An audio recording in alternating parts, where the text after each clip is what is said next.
नमस्कार अनि स्वागत छ यहाँहरूलाई मेरो अफिसियल युट्युब च्यानल भावना खनाल अधिकारीमा।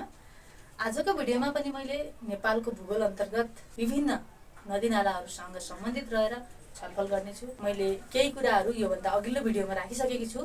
आजको भिडियोमा पनि हामीले त्यही विषयवस्तुलाई कन्टिन्यू गर्नेछौँ। थोरै केही बाँकी कुराहरू है, र हामी ढिलो नगरिकन सुरुवात गरौँ है त।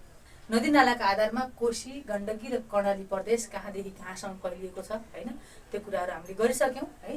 कहाँदेखि भनेको थिएँ मैले, पूर्वमा कञ्चनजङ्घा हिमालदेखि लाङटाङ हिमालसम्म, लाङटाङदेखि धौलागिरीसम्म, धौलागिरीदेखि व्यास ऋषि हिमाल दार्चुलासम्म फैलिएको छ। यो कुरा चाहिँ हामीले छलफल गरिसकेका छौँ है। कौशिक ऋषिको नामबाट नामाकरण, अनि यसलाई चीनमा के भनिन्छ? साङपो भनिन्छ, साङपो भनिन्छ हैन। अब हामीले यसलाई लम्बा याद गर्दाखेरि 720, 720, 338, 338, 507, 507 भनेर जतिसुकै याद गरे पनि परीक्षामा आयो अथवा कता कतै साथीहरूले यस्तो सोधे भने के हो है, पढ्नु त पढाएको थियो, अप्सन दियो भने मलाई आउँछ है भन्ने टाइपको हुन्छ क्या। त्यसैले चाहिँ त्यस्तो नहोस् होइन, झ्यापै भन्ने बित्तिकै कसैले याद गर्न सकियोस् भन्ने उद्देश्यले हामीले याद गऱ्यौँ भने याद हुन्छ नि क्या है। अब यसलाई चाहिँ हेर्नु, हामीले कोशी नदीको लम्बाइ कति छ? 720 किलोमिटर है। गण्डकी नदीको कति छ? 338 किलोमिटर। कर्णालीको कति छ? 507 किलोमिटर। यो चाहिँ गाण्डीव ऋषिको नामबाट नामाकरण है। गाण्डीव ऋषिको नामबाट नामाकरण, गाण्डीव ऋषिको नामबाट नामाकरण। यसको पौराणिक नाम भनेको पञ्चेश्वरी है। सानो अक्षरले लेखेँ मैले पञ्चेश्वरी है। यो साथीहरूलाई थाहा होला, नर्मली हाम्रो थ्योरिकल कुरा त याद भइ नै हाल्छ क्या, तर हाम्रो सङ्ख्यात्मक कुरा चाहिँ गाह्रो लाग्ने हो। अब यसलाई चाहिँ हामीले सम्झिनुको लागि कसरी सम्झिने हेर्नुहोस् है। 720, 338, 507, यो 72लाई सम्झिनुहोस् कि हामीले कोशी नदीलाई अर्को के उपनामले चिन्छौँ? बिहारको दुःख। भारतमा प्रवेश गरिसक्यो भने के भन्छ? कोशी नदीलाई दामोदर भन्छ, दामोदर नदीलाई चाहिँ बङ्गालको दुःख भन्छ, कोशी नदीलाई चाहिँ के भन्छ? बिहारको दुःख भन्छ क्या। अब सम्झिनको लागि बिहार भने त भारत हो, भारतमा हिन्दी भाषा बोलिन्छ होइन।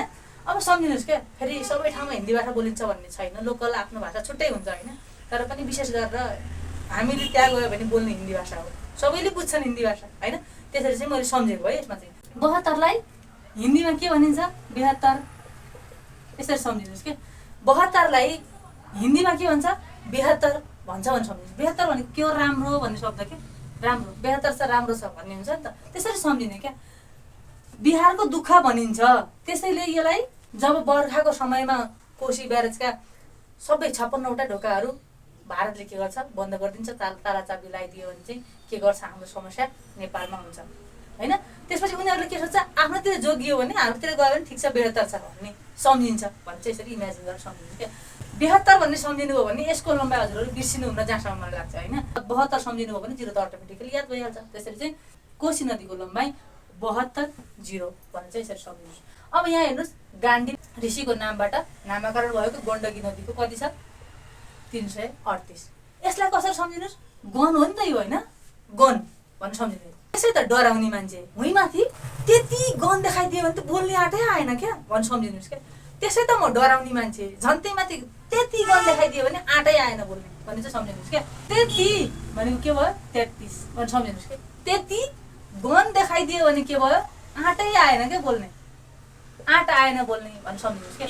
त्यति गन देखाइदियो भने आँटै आएन बोल्ने भने चाहिँ 33 8 भनेर। अब के सम्झिन गाह्रो भयो त? भएन।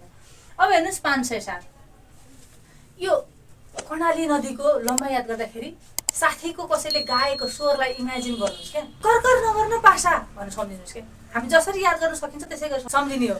अब यहाँ कर्कर नगर के पासा साथीलाई भनेको होला भनेर सम्झिनुहोस् क्या। कर्कर नगर्न पासा, तेरो स्वर त मलाई छ्या कान फुटायो भन्ने टाइपको इमेजिन गरेर सम्झिनुहोस् क्या। करलाई कर्णाली भनेर सम्झिनुहोस् होइन। पासा भनेको 507 भइहाल्यो, यसरी सम्झिने क्या। कर्कर नगर्न पासा भनेर चाहिँ 507 चाहिँ यसरी सम्झिने। जल प्रवाहको छ 1564 क्युबिक मिटर प्रति सेकेन्ड भन्ने चाहिँ सम्झिनुहोस् होइन। 1564 जल प्रवाह, 22,000 के छ? मेगावाट विद्युत उत्पादन। सिन्चित क्षेत्र कति छ? 33,000 वर्ग किमी। अब यसलाई सबैलाई अब एकैचोटि सम्झिनुहोस्। यसमा 33,000 वर्ग किमी यसको सिन्चित क्षेत्र छ भने यो सबैलाई तिनटैलाई एकैचोटि लिङ्केज गरेर सम्झिनु भयो भने बिर्सिँदैन क्या। ती भनेर सम्झिनुहोस् क्या। अब यसमा ती को ती बाहिरका बासिन्दा, ती को बाहिरका बासिन्दा भनेर सम्झिनुहोस्। बाहिरका बासिन्दा भनेपछि इन्डियाका बासिन्दाहरू के। ती बाहिरका बासिन्दाले हामीलाई के गर्छन्, दुःख पर्यो भने 72 भन्छन्। त्यसैले हामीले के गर्ने, तिनीहरूलाई पन्छाइदिने भनेर चाहिँ यसरी सम्झिनुहोस् क्या। पन्छाइदिने भनेको अब यहाँ सम्झि हेर्नुहोस् है, पन्छाइदिने। पन भनेको 15 भइहाल्यो, 6 को 6 आइहाल्यो, 4 याद गर्न खासै गाह्रो पर्दैन। यहाँ पन्छाइ भन्ने बित्तिकै 15 64। अब यो 72 भने 72 भइहाल्यो होइन। कोशी नदीलाई बिहारको दुःख भनिन्छ, त्यसैले उनीहरूले बर्खाको समयमा आफूलाई दुःख नपरोस्, नेपाललाई परोस् भन्ने चाहन्छन्। त्यसैले ती अरूलाई 72 भयो भन्ने मान्छेलाई के गर्ने, बाहिरका बासिन्दालाई पन्छाइदिने भनेर चाहिँ यसरी सम्झिनुहोस् है।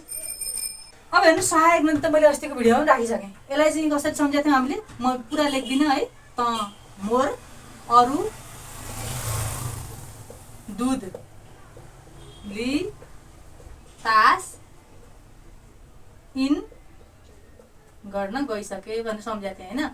त मोर अरू दुध ली तास इन गर्न गइसके भनेर चाहिँ यसरी सम्झेको थिएँ। यो के हो, पूर्व पश्चिमको क्रम हो है।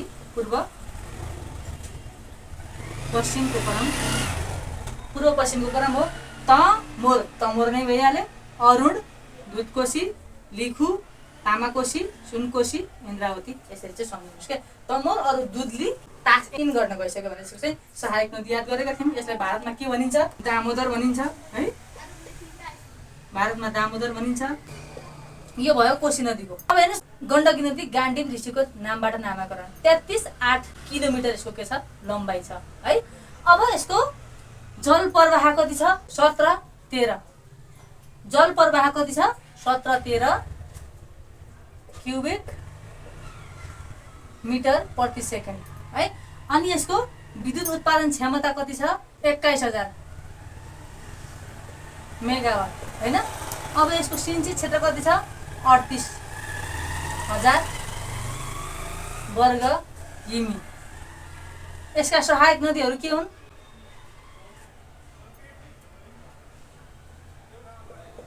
तेरी, बुढी, दराउँदी है। तेरी, बुढी, दराउँदी, मर्म, सेका भनेर चाहिँ मैले यसरी फर्मुला बनाएको छु यसको चाहिँ होइन, सम्झिनको लागि। तेरी भनेको के भयो, त्रिशुली। बुढी भनेको बुढीगङ्गा। दराउँदी भनेको दराउँदी होइन। म भनेको मर्स्याङ्दी। मा भनेको मादी। से भनेको सेती गण्डकी र का भनेको काली गण्डकी। यसरी चाहिँ 1 2 3 4 5 6 7 भनेर चाहिँ यसरी याद गरेको छु है। तेरी, बुढी, दराउँदी। दराउँदी भनेको डराउने के, दराउँदी, मर्म, सेका भनेर चाहिँ यसरी फर्मुला बनाएको छु। यसरी सम्झिनु भयो भने अवश्य पनि सजिलो पर्छ, आफ्नो तरिकाले पनि सम्झिन सक्नुहुन्छ। भारतमा के, यो गङ्गा नदीसँग मिसिन्छ। यो भयो गण्डकी। अब यसलाई सम्झिनको लागि हामीले कसरी सम्झिन्छौँ हेर्नुहोस् है। त्यसै त डर मान्ने मान्छे, त्यही माथि गन देखायो भने के भयो, त्यति धेरै गन देखाइदियो भने आँटै आएन भने चाहिँ हामीले यसको लम्बाइले याद गर्ने। कसलाई देखाएको, शत्रुतिर देखाइयो क्या गन। गन चाहिँ कता, शत्रुतिर गन देखाइयो भनेर सम्झिनुहोस्। शत्रुतिर गन देखाइएपछि के भयो, आँटै आएन। त्यति धेरै गन देखाइसकेपछि के भयो, आँटै आएन भनेर चाहिँ यसरी सम्झिनुहोस्। अब शत्रुले पनि केही न केही त गरे होला नि, त्यसै त गन देखाउँदैन मान्छेले होइन। शत्रुले अति गरेपछि के भयो, गन देखाएको रहेछ भनेर सम्झिनुहोस् होइन। 38 अति भइहाल्यो होइन। अनि शत्रुतिर होइन, शत्रुतिर भनेको अब आफ्नो विरोधी पक्ष भइहाल्यो होइन। यति धेरै गन देखाएपछि आँटै आएन बोल्ने, कोतिर शत्रुतिर होइन। एकै शत्रु थियो, त्यो शत्रुले के गर्यो, अति गर्यो भनेर चाहिँ यसरी सम्झिनुहोस्। गण्डकी नदीको लम्बाइ, जल प्रवाह क्षमता, सिन्चित क्षेत्र र जलविद्युत उत्पादन। अब हेर्नुहोस्, कर्णाली नदीलाई के भन्छ, पञ्चेश्वरी नामबाट नामाकरण गरिएको छ। कर्णाली नदीको पौराणिक नाम के हो, पञ्चेश्वरी। अब यसको 560 के छ, लम्बाइ छ भने यसको जल उत्पादन क्षमता कति छ, 13-16 क्युबिक मिटर प्रति सेकेन्ड। यो के भयो, जल प्रवाह भयो। विद्युत उत्पादन क्षमता कति छ यसको, 32,000 मेगावाट। सिन्चित क्षेत्र कति छ, सिन्चित क्षेत्र 42,000 वर्ग किमी। 42,000 के छ, वर्ग किमी छ। अब हामीले यसलाई सम्झिने क्या, कसरी सम्झिने भन्ने हो सबभन्दा ठुलो समस्या होइन। पासा भनेको साथी हो भन्यौँ हामीले होइन, पासा भनेको साथी हो भने चाहिँ सम्झ्यौँ भने व्रता कर्कर नगर्न पासा तेरो स्वर कस्तो छ भ्या गर्ने भेडाको जस्तो छ भने सम्झिनुहोस् क्या। इमेजिन गरेर होइन साथीहरू, जसरी आफूलाई याद गर्न सहज हुन्छ त्यसै गरी सम्झिने त हो होइन। अब तेरो स्वर कस्तो छ अरे भेडाको जस्तो छ भ्या गर्ने जस्तो 42लाई भ्या गर्ने सम्झिनुहोस् न। 42 भ्या भ्या भनेर एउटा सुनिन्छ नि त होइन, त्यसरी सम्झिनुहोस् क्या। तेरो स्वर कस्तो छ भेडाको जस्तो भ्या गर्ने भेडाको जस्तो छ, त्यसैले व्रता नकरान पासा भनेर सम्झिनुहोस् कि। व्रता भनेको के भयो व्रता के व्रता भनेको धेरै के, व्रता नकरान तेरो स्वर भेडाको जस्तो छ भन्नु चाहिँ व्रतालाई 32 भनेर सम्झिनुहोस्। तेरो स्वर भनेको 13 16 भइ नै हाल्यो होइन, पासा भनेको 5 7 भइ नै हाल्यो होइन, कर्कर भनेको कर्णाली नै भइ नै हाल्यो। यसरी चाहिँ सम्झिनुहोस् कि 507 के रहेछ कर्णाली नदीको लम्बाइ, 1316 के रहेछ कर्णाली नदीको जलप्रवाह क्षमता भने 32,000 मेगावाट के रहेछ विद्युत उत्पादन गर्ने रहेछ। 42,000 वर्ग किलोमिटरमा चाहिँ के हुँदो रहेछ त सिँचाइ हुँदो रहेछ कर्णाली नदीबाट भने चाहिँ यसरी यति कुराहरू सम्झिनुहोस्। यसका सहायक नदीहरूलाई कसरी याद गर्छौँ भने चाहिँ सानो ठुलो ती, सानो ठुलो ती मु हुँ भन्ने के, सानो ठुलो ती मु हुँ भन्ने बुढी सेवी से भी डरेंगे नहीं भनेर सम्झिनुहोस्। अब यहाँ थोरै हिन्दी मिसाउनुहोस्, जसरी भए पनि सम्झिनुसँग सरोकार छ हामीलाई। त्यसरी चाहिँ सानो ठुलो ती मु हुँ भन्नेसँग कुनै अर्थ रहेन होइन, बुढी से भी डरेंगे नहीं भनेर सम्झिनुहोस् कि होइन। अब यो कर्णाली नदी भारतमा प्रवेश गर्यो भने यसलाई के भनिन्छ घागरा भनिन्छ होइन। त्यसैले चाहिँ हामीले अब यहाँ लिङ्केज गर्दाखेरि चाहिँ थोरै धेरै हिन्दी मिसाउँदा के फरक पर्छ र होइन। छिमेकी राष्ट्र भारत हो, नेपाली भारतमा छन्, भारतीय नेपालमा छन् होइन। त्यसरी चाहिँ हामीले जसरी पनि लिङ्केज गरेर सम्झिने क्या। सानो भनेको सानो भेरी, ठुलो भनेको के हो ठुली भेरी, ती भनेको तिला भइहाल्यो, मु भनेको मु कर्णाली, हुम्ला कर्णाली, बुढी गङ्गा, सेती 1 2 3 4 5 6 7वटा नदी यी के भयो कर्णाली नदीका सहायक नदीहरू भयो होइन। यसरी चाहिँ हामीले सम्झिन सक्छौँ क्या साथीहरू। जे कुरालाई पनि हामीले लिङ्केज गरेर याद गऱ्यौँ भने सम्झिनु सजिलो हुन्छ। यसरी चाहिँ साथीहरूलाई सहज हुन्छ भने मैले पनि सहजीकरण गरौँ न त साथीहरूलाई भन्ने उद्देश्यले जानेको ज्ञान सेयर गरेको होइन। आजको भिडियो कस्तो लाग्छ मन पऱ्यो भने ट्याक्कै लाइक गरेर, नयाँ हुनुहुन्छ च्यानलमा भने सब्सक्राइब गरेर जोडिँदै राख्नु होला।